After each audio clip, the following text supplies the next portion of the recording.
Okay, everyone. We're doing a very special episode of Nothing But Worry. I'm Lance Ash, and I'm his wife. is that your name, wife? Yes, Mrs. Ash. That's Bonnie. And I'm on a 4-day weekend. Why are you on a 4-day weekend? I'm on a 4-day weekend because a couple of reasons. I had a endocrinologist appointment Thursday. We had combined birthday parties for our kids and Bonnie's mom.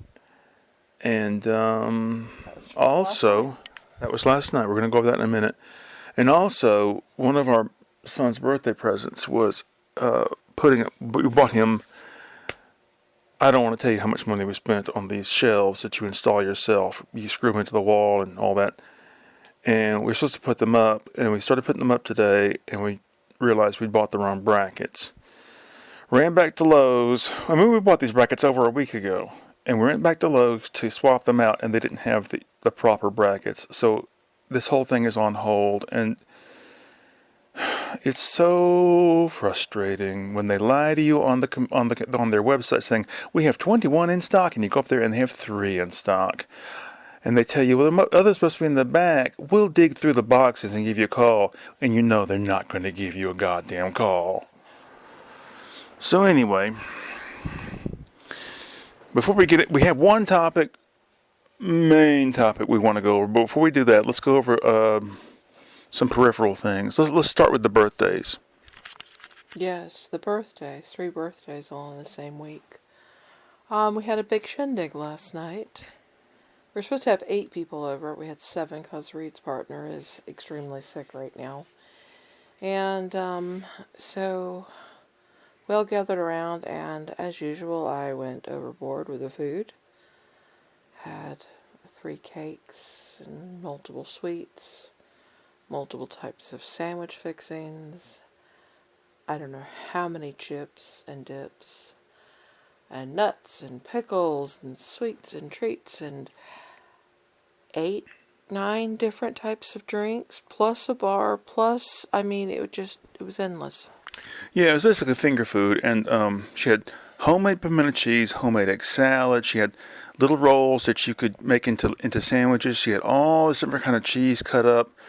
We're vegetarians, so she bought the fake meat slices and fresh veg and raw veg rather. And hummus and French onion dip and salsas and an olive tapenade, and I actually had 2 more things of bread but kept them in the freezer because we had pita triangles and we had 2 types of sliced rolls for the sandwiches and numerous chips, so we didn't really need any more bread goods. But it really wasn't overboard because we can eat on this for a week. Actually, we'll be eating on it for 2 weeks at this rate. Jesus. Because I made my lunch/evening meal out of it, and I was just stuffed. Oh yeah, I had for breakfast this morning. We had fruit also, so I had all this fruit and a boiled egg, and then for lunch/dinner, I had all this raw veg and the hummus, salsa and chips for lunch. It's just never ending.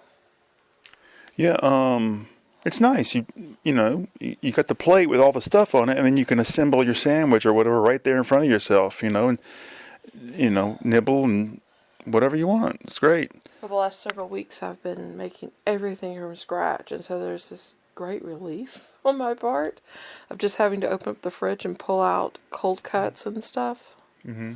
Because it's ready-made. I'm not having to dice everything up and chop and saute and prep a stock and all this kind of stuff and wait for things to boil and cook in, and it's so much easier to eat this way, so I'm going to enjoy it.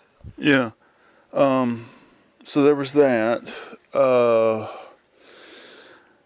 My mother-in-law's lava lamp broke many years she's had it, so we got her a new one for her birthday present. Yeah. My son is a little miffed because the shells were the bulk of his present, but too bad, that's what he needed. Well, he still got cash, and Ray got nothing but cash, Yeah. which she was fine with, because earlier in this year, I gather things up throughout the year, and she was in my room, and I said, let me show you what I got in mind for your birthday. And she goes, not interested in that. I really don't want that. I've already got that. Blah, blah, blah, blah, blah. And I realized she's moved on to the point where she has her own unique taste, her own decorating style and stuff. So I'm not, giving her all this theme stuff that she used to like. All the Doctor Who, all the British stuff, all the tea and crumpets and all this kind of stuff. I give her the cash, and she goes and she gets what she wants, and she seems happy with it. And plus, she's living on her own now in a fairly small apartment, so she doesn't want her place crowded up with stuff that she doesn't want it crowded up with. So cash, she can do what she likes, Exactly. She and I were talking about, I'm going to go over there sometime in the next month or two and help her out with her bedroom and redecorating the place some. And she's talking about maybe replacing a couple side tables, perhaps even investing in a better piece of furniture for her bedroom. So this will give her several $100s to go towards that, Yeah. Now, another side topic.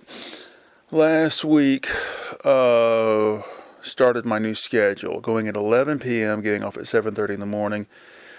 And I don't want to go into the minutia of everything that's fucked up about that building, but just suffice to say, you would not believe how unprepared and what a lack of forward thinking the people who run the post office have. But the new operation I'm in is horrible, and because of my nature, nature is to stay busy and stay on top of things and check, go around, check, see if this is right, check if it's right. I'm wearing myself out. I hurt my right wrist. I hurt my right shoulder blade going up into my neck. The next day I hurt my left shoulder blade. And you're working with absolute shits who don't work. I'm working with people who they have a relaxed attitude towards everything. And the funny thing is that there's this woman I used to work with in Athens, and she's an absolute bitch. No, not that person. I'm saying the different. one? No, this is a nice person. And the second, it was the first night she worked there, or second night something, and I'm running around, and I stopped for a second talking to her, and she goes, "Now, Lance, I'm not going to bust my ass for you, okay?" And I sort of patted her on the shoulder and said, You're right. I'm going to try to slow down. I'm sorry. I'm sorry. But, of course, I couldn't fulfill that promise. And then there's the other person who is so lazy and so worthless, she wants you to do part of her job for her. Yeah. And pick up heavy things and move heavy stuff. It's going to have to be some changes. I'm going to have a talk with somebody because you're not going to do her work. I'm going to make a big stink next week about I've hurt my shoulder, or I'm going to make up some lie. I can't turn my neck. I'm going to need people to step up and help me out. Don't make up a lie. Just tell them you got hurt last week. And there's no need to lie about it. The thing is it's just unbelievable. It's this gigantic arrangement. It's like what do they call it? Like a butterfly overpass. It's like a gigantic arrangement of conveyor belts that move trays of letters, and you have to take the letters off the tray and into certain containers, and it's heavy, and when the containers get full, people let them get too full because they don't want to be proactive. They rather just let the damn thing get full, and now you've got 50% more weight to move to get it out. Better to pull it when it's about 60% full. Anyway, I don't want to get into that depressing shit. The main topic tonight is atheism and our, what do you call it? I don't like the word deconversion. Our realization that the faith we had been brought up in was all bullshit and we were dropping it. So, do you want to begin on this topic? God, Nice word to begin with there. God. I used to joke, I've been an adult since I was 7. When I was 7, my mother went through this hippie Jesus conversion crap, became a Christian, and basically it was the final straw for my dad. My mom was bad enough, she's mental, absolute bitch, and just unbelievably bad person. And she became a Christian and went all Jesus freak on him, and that was it. So back then, men didn't get the kids, only the women did. She would have had to have actually been committed at that point. That came later. And so, as part of the whole process of becoming a Christian, you're supposed to find a church and walk down the aisle and go through communion and all this kind of crap. By the time all that happened, my dad had left. And my mother started taking communion, and I'm sitting there, 7 years old, and I didn't want to be left out. I already felt left out of my life at this point. So I figured to myself, we'll just go and, go along to get along. Walked down the aisle, did the little thing, and then should have known it was never going to take because I almost drowned in the baptismal pool. Swear to God, started thrashing, and you would have thought that was like an exorcism or something. Anyway, I remember at the time my mom going, "You're not just doing this so you can do it with me, are you?" I'm like, oh, no. Completely, totally lying. I guess I was 11 the next time I had any emotional experience, because anybody who knows how Christianity works, they bleed off your fears, they bleed off your angst, your anxiety, they take children and they indoctrinate them. So I'm away from home for the summer. I'm in the hollows of West Virginia. I'm working on this thing, and they do this whole program, and it's all finale, end of the season kind of thing. And again, I did the walk down the aisle and recommitted myself. It was all part of the whole, you're 11 and 12, your hormones are going crazy, you just kind of get caught up in the moment. And after a while, it just kind of mellowed out. And by the time I got to university, I really tried to figure out if I believed in anything, if there was anything other than just some sort of emotional pull or feeling like I wanted to belong. I tried several different denominations. I tried different groups with different rituals and anything from Unitarians to Episcopalians and things in between. Went to different social activities. Even went to an AIDS 101 thing at the Episcopalian Church because they were supposed to be really liberal. I went to a women's celebration of pro-choice, Roe v. Wade and all that kind of stuff at the Unitarian Church. Nothing was a good fit. I couldn't even do it socially.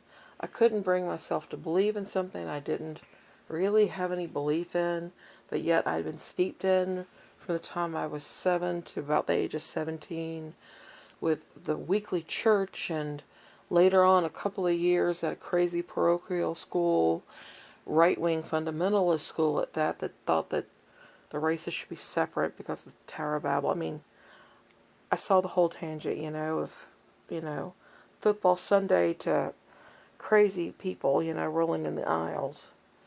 So I became an adult, and I started working overseas, and I was in this one area where we were literally a town torn apart between Protestants and Catholics. And I happened to work at the Protestant hospital as a pharmacist and a nurse tech. And I went to the other end of town because I wanted to attend a service down there because the rituals and such interested me. I liked to know about the local superstitions and the way that they developed and mixed in with the Catholicism, so I wanted to attend this particular Mass. So one day I left my end of town and walked to the Catholic end of town. And once you crossed the marketplace, it was a dividing line. And as I went to the other side, having been in the market previously, people knew me from the hospital and the market. They knew I wasn't a Catholic. And I immediately came under verbal scorn from people. And I went into this church and I went to the service, and it was beautiful with this ritual and stuff, and interesting to watch the different things, the African beliefs and then the Catholic beliefs all mixed together into one. But I saw that type of division, and it just further solidified my idea that Christianity, which I've been brought up in particular, was a divisive religion. But my final nail in the coffin was when you and I got married and we had our daughter. And anybody who grows up in the Protestant tradition knows that you are born in sin. It is the basis of why you need Jesus and salvation and all the rest of the nonsense. And when my daughter was born, I looked at her and I realized there was no way there was anything evil in that child. Nothing. And I didn't understand how these people, like the Focus on the Family, could say that the cries of a child were the child's sin nature coming out. It's just a child who wants to be held, to be changed, to be loved, to be fed, to be, to go to sleep or to feel the comfort of their parents, That's what those cries meant. And they each had their own sound. And it wasn't some demon sin or some nonsense in there. So that's how I became a full out and out atheist. Because as much as I tried emotionally, I could never find any faith in it. Then I could never find any logic in it. I could never find any fellowship in it. And I couldn't find any reasoning to stay with something which was divisive and which also borrowed from so many different cultures. Well, you said something about you said something in there about that reminded me of something. Talk about the emotional experience of it. We had Bonnie and I both went to the same private Christian right-wing Republican crazy school, and the best teacher over there, the most intelligent and the most understanding teacher, was basically a closeted gay man. And anyway, not closeted, repressed, I'd say. Self-repressed in many ways. Anyway, but he said one time that when you go through the conversion process, become saved, it's an emotional experience. And you should remember that emotion because for the rest of your life, when you start to have doubts and all this shit, you should remember that emotion and draw it back up and draw strength from that emotion. Yeah, dredge up that emotion again, because that will bring you back to that original conversion thing and help you get back into line with Jesus and all this shit, which I think is just nonsense. Anyway, that's just wanted to mention that before we move on. Now, on this channel, I've mentioned many times how I became an atheist and all that. I want to talk about something different. When I was about 15, I think, I just, my whole life, I had been bored with church. I hated it, and the Sunday school part got increasingly irritating because I was out of step with the other kids, and in the sermon half of the church service, I just found boring. So I started skipping Sunday school. The church was only 3/4 of a mile from our house, so my parents would go to church with my sister, and then I would stay behind, and I would walk to church later for just the sermon part. And after a while, I started skipping that. Well, anyway, I think that really irritated my dad because for my dad, church was part of society and socializing and all this stuff, and he's big on that. Anyway, after I graduated from high school, I graduated when I was 17, and right around the time I turned 18, I got busted for shoplifting, and my dad especially was really pissed off.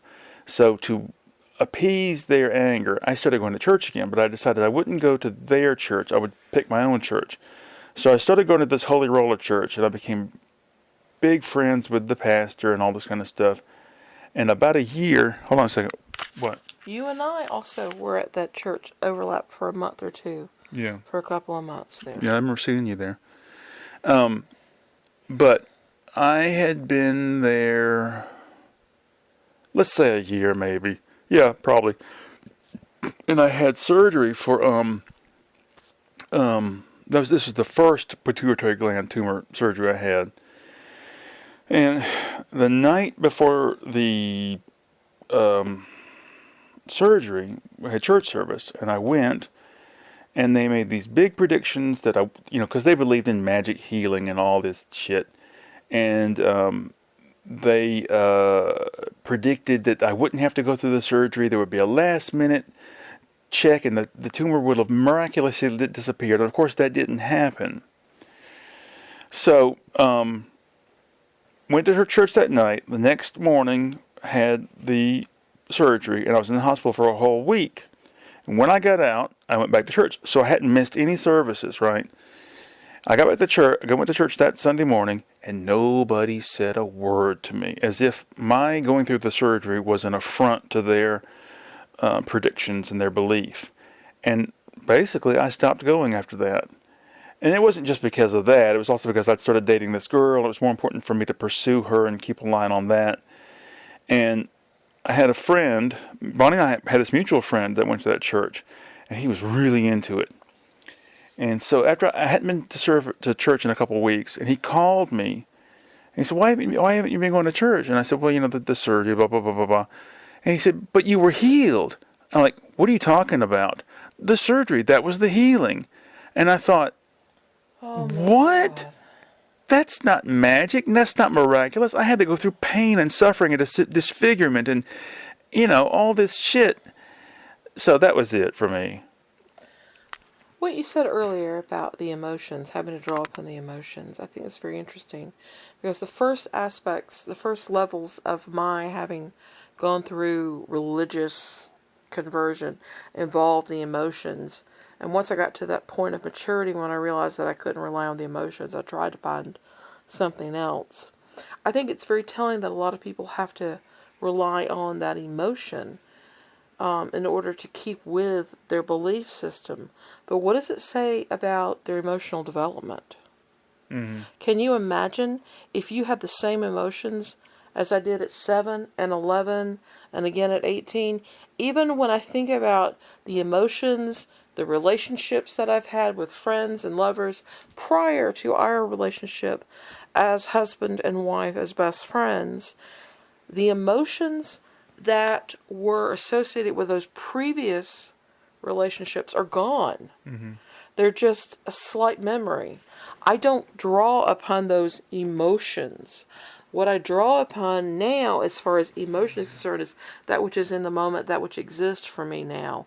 I'm not stuck where I was. I don't depend on a childlike experience or even a childhood attachment to someone. If I knew somebody back then, unless they are in my life now, it really doesn't matter. But more than that, the feelings I have now are different. Like our friend Clay. What I felt for him then was different from what we think about our friend Clay now, you know? And I know you feel that way differently about your friend Mitch. Just somebody we both know I barely knew then. We're more affectionate towards him. I'm more affectionate towards him now because I know him better.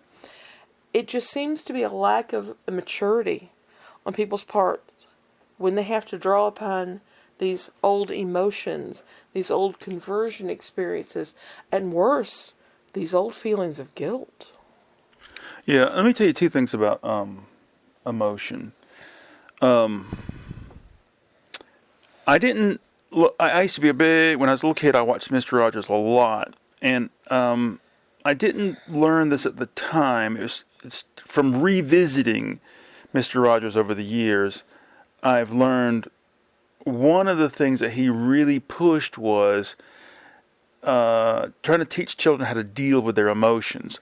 And one of the things that he taught was you recognize you have an emotion, and then you decide upon a way to deal with it, a positive, constructive way to deal with it. And he said, like, if you're feeling angry, you can bang all the lowest keys on the piano. Or perhaps, in my case, like I told my sister one time, if I'm feeling bad, if I sit down and draw a picture, all of a sudden I feel better. And it's funny, child psychologists use drawing to help children express themselves and to get those feelings out and to deal with those things too. Yeah, and that's the thing. You learn you don't have to be controlled by the emotion, and anyway. I'll tell you something else. Now this is a little bit silly. I went through a phase where every time I would smoke pot, I would get paranoid, and I would just be borderline freaking out. And even though I really loved getting high, I hated the paranoid part. And one day I was in my old studio and I'd gotten high and I was doing something. And I said, "Oh God, here comes that paranoia." And all of a sudden I thought, wait a minute. Paranoia is just a fear. It's a fear that mimics rational thought because you're connecting things that don't really logically connect in order to create this web of fear. And I thought, if it's just an emotion, then I can deal with it. I can say, okay, I'm feeling fear, and I'm just going to go, okay, I'm feeling fear, and okay. Well, that doesn't mean I have to go flipping crazy.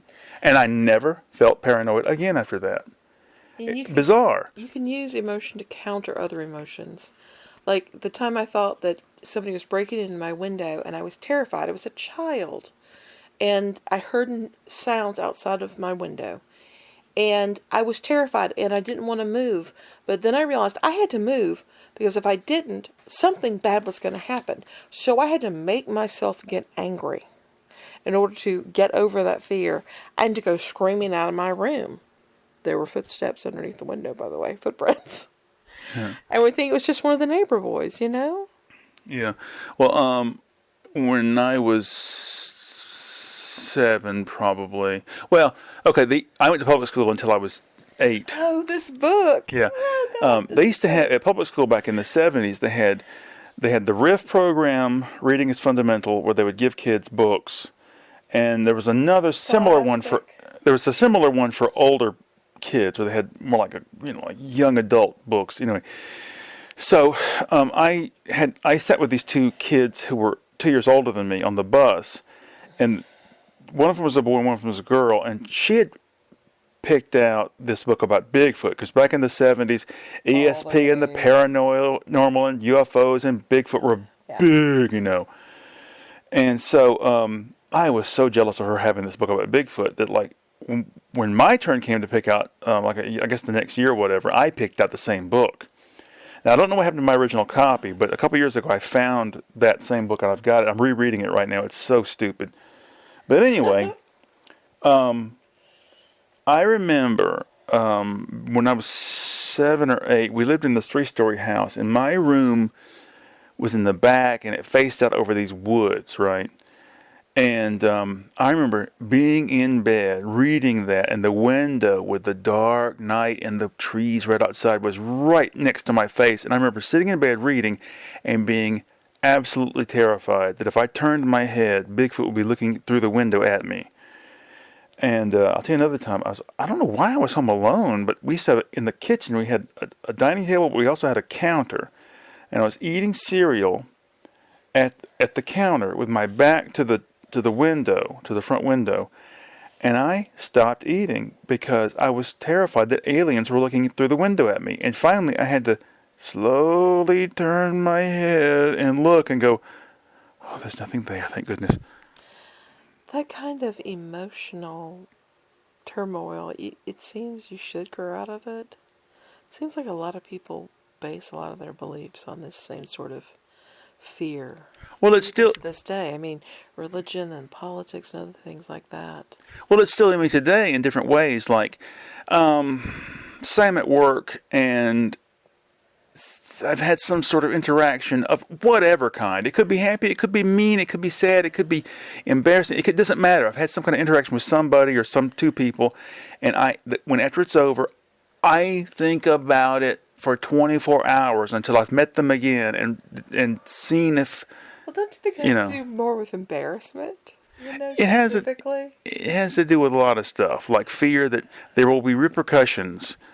They'll watch me and see me doing something they don't like and go tell the supervisor he's taking 2 minutes long on the break, or it doesn't really matter. It's just and lately I've just decided I've got to start trying to deal with all this, because it's the same thing.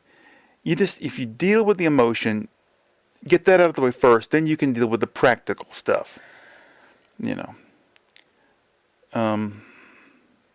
But anyway, I can't remember. I was watching something. The way I wrote this atheism topic down was I was watching a video with Matt Dillahunty, who I rarely watch. I can't remember what he was talking about, but I went through the comments, and there were so many people talking about, when I was 22, I became an atheist because of this reason or that reason, and it was very, very refreshing that so many people had the same sorts of experiences about the same time period, You mean in their lives? Yeah, in their lives, yeah. Well, I think it has to do with the fact that your brain comes to full maturity. Or you start going to college. And you also get out from underneath your parental influence. You move away from home and you go into preferably a new environment that doesn't involve the same dumb fucks you grew up with. You become released of the old social constructs that you had that kept you in line. I think that it really does make sense, since religion at the time that you and I were growing up was the norm, and it still remains predominantly the norm. When you walk away from the norm, when you walk away into freedom, you're able to think for yourself for a change. Yeah, well, I remember now. The name of the video was "Why Are So Many People Leaving Christianity?" And a lot of the Christians. well, a lot of the responses were because we live in this information age, and people have access to historical and scientific information that they have never been exposed to before, and they realize this doesn't jibe with what I was taught. Yeah, getting out into the world and seeing different cultures, like I mentioned, going into that mass to celebrate, I don't know what, Saints' Day or whatever, I was able to see how they had taken native religion, native animist beliefs, etc., and combined them with the Catholic saints and created these new saints and these new depictions of, for example, the Virgin Mary was a very dark-skinned Virgin Mary in this setting. Because you've got all these very African traditions that were being brought together. Yeah, it's just an amalgam of all these different beliefs, and religion is nothing novel, is nothing new.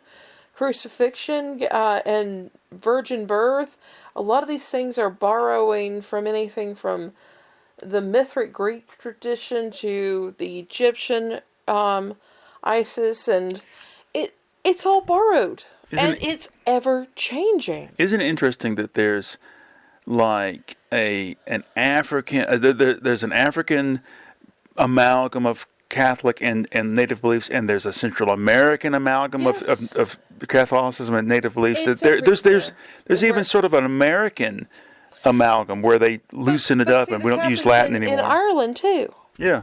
And you go into France, you've got everywhere that Catholicism has gone into, they have these local saints, etc., and it is a way of bringing in these older religions, these pagan religions, and normalizing Catholicism with these. Yeah. They've done it in every single culture.